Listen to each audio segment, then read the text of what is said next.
On this so Shivani जी, आपने हमारे साथ डीएमआईटी का मल्टीपल इंटेलिजेंस टेस्ट का फर्स्ट सेशन किया। आपने अपनी रिपोर्ट के बारे में इसको देखा, पढ़ा। 52 पेजेस की ये रिपोर्ट थी। So what is your feedback for me and for the audience?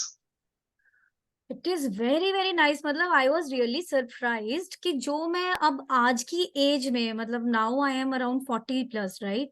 तो जो मैं आज की एज में सोचती थी कि क्या मैं ये हूं या नहीं हूं, तो वो अब मुझे ये सारे ट्रेट्स में जानकर मुझे बड़ा ही अच्छा लगा कि जो चीजें मैं सोचती थी कि ये कोई मेरी इमेजिनेशन में है, तो लेकिन वो रियलिटी में मेरी इनबॉर्न कैपेबिलिटीज के अकॉर्डिंगली है। मतलब हाँ। It's my inborn talent actually, no. ये- and right now I have, है ना, मैं एक कोच हूँ। आफ्टर कोविड ही मैंने उसको एज अ प्रोफेशन लिया है।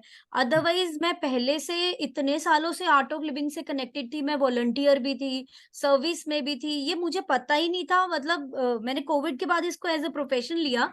लेकिन अगर मुझे ये उस टाइम पे पता होता 2001 में, जब हम्म, आए, है ना, आई आई गॉट टू नो कि मैं सर्विस में जा सकती हूँ, सब कहीं अच्छा लगता था मुझे, यस। तो शायद मैं इसको एज अ तब प्रोफेशन चूज कर लेती। यस। तो I feel it is a very great thing, right? मतलब मैं अपने बेटे के लिए तो करवाने ही वाली हूँ आपसे अभी, क्योंकि he is in 9th and I am always confused कि वो भी कंफ्यूज रहता है कि how to choose the subjects and करना क्या है। मतलब मेरे को ये पता है, उसके लिए मैं हर बारी उसको ये बोलती हूँ, विजन बोर्ड बनाओ, हाँ। उसके लिए गोल्स बनाओ, हम्म। गोल्स को बैक आओ। ठीक है, hmm. I always say him, क्योंकि what I have learned in the coaching industry, right, to make your goals 5 year goals. Yes. लेकिन what's the main goal is, मतलब how to think over it, like how to be centric towards that goal, no. तो hmm. वो बनाए कैसे, मतलब। तो I can really feel that कि 9th 10th और ये +1 +2 बच्चों के लिए तो इट्स टू अमेजिंग। मतलब बहुत ही अच्छा, ग्रेट थिंग है। तो करना ही चाहिए। एक आपका थॉट प्रोसेस, जो आप 100 थॉट्स लाते हो, 100 में से एटलीस्ट 10 तक पहुंच जाओगे। Yes. This yes. Is what I relate. One और message, one message for the viewers. message for the viewers, yeah, this is one of the skills, which is must to know, right? Because no doubt there are a lot of things in our India to obviously एक religious place है, so many of things are there in connection, right? But this is one thing that can be connected to yourself, with your personality, with your behavior, with the kind of improvements also. The basic thing is like, जो मेरे लिए take away रहा, जो मेरे में नहीं है, और जो चीज मेरे में रेजिस्टेंसेस कैसे आती है, तो now how to improve it. So this yes. Is what I feel. तो improvement and how to learn it out, right? So आप पेरेंट्स को क्या कहना चाहेंगे इस टेस्ट के बारे में, डीएमआईटी के? उनको करना चाहिए या उनको नहीं करना चाहिए, और कब करना चाहिए?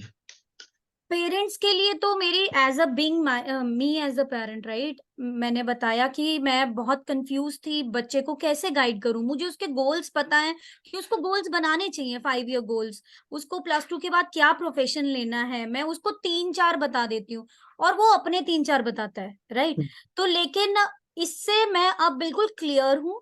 अगर मैं अपने से आज 12 साल पीछे वाला अपना रिलेट कर पा रही हूँ, द हम्म। बेसिक, जैसे मैं अभी बता देती हूँ, मैंने इंजीनियरिंग के पेपर्स दिए थे क्योंकि मेरे को maths is my love, right. मेरे को मैथ्स बहुत अच्छा लगता था। मैंने +1 +2 कॉमर्स छोड़कर मैंने नॉन मेडिकल ले ली थी, क्योंकि मुझे एक इंजीनियर बनना था। लेकिन जब मेरा इंजीनियरिंग का रैंक आया तो वो मेरा बहुत पीछे आया, और जो मुझे आज पता लगा कि शायद मेरा रीजनिंग और लॉजिकल वो मेरा कम था। वही मैं अगर प्रोफेशन, तब मैं अपनी दूसरी तरफ जाती, लिटरेचर या कॉम्प्रिहेंशन में, जैसा मेरा आया म्यूजिक में, म्यूजिक इज माय हाईएस्ट, तो शायद मैं उस टाइम पे उस तरफ फोकस डाल पाती। तो यस। आई सपोज मैं तो अपने बेटे के लिए अभी मस्ट करवाने वाली हूँ, ताकि मुझे उसका पूरा पता लग जाए कि उसका एक्चुअली इनबॉर्न क्या है, वो उसका पैशन क्या है, राइट, उसका ब्रेन कहाँ पे वर्क करता है, ताकि यस। वो उसी तरफ ही मैं उसको भेज सकूं। Why to force it out कि तुम डॉक्टर बनो, तुम साइंटिस्ट बनो। I do not want that kind of a parent to be. तो I feel this is must for parents, and it is one of the thing must to be do for the children, right, ताकि बच्चे के साथ हम चल सकें। Yes, so point ये है कि हमें इस चीज को देखना है कि बच्चे का टैलेंट क्या है और फिर उसको हमारे को फ्लरिश करना है रादर देन कि उन पर हम कुछ थोप दें। And this is where this test is very very helpful for the larger set of audience. Thank you so much for your feedback. Thank you, Sanjeev ji. Thank you so much. Thank you for your time.